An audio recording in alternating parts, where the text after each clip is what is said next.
Assalamualaikum warahmatullahi wabarakatuh.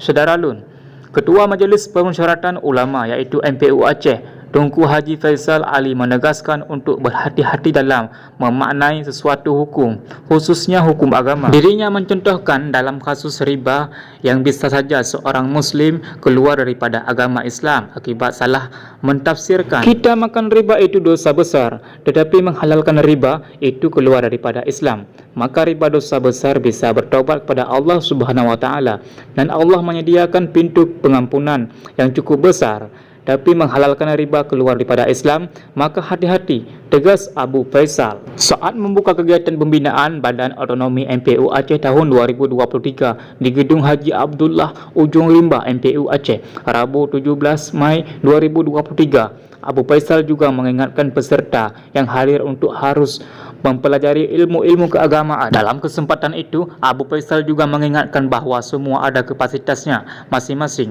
maka bertanyalah sesuatu kepada ahlinya. Kenapa kita rusak sekarang? Karena kita mencampur adukan di luar kapasitas kita. Masyarakat di warung bicara masalah kesehatan, orang yang tidak punya kapasitas bicara masalah agama, maka akan rusak. Bertanyalah kepada para ahlinya, terang Abu Faisal. Dan diperlukan saat ini adalah bagaimana langkah untuk menjaga, membangun kekompakan ahli-ahli di bidangnya menjadi sebuah kesatuan. Assalamualaikum warahmatullahi wabarakatuh.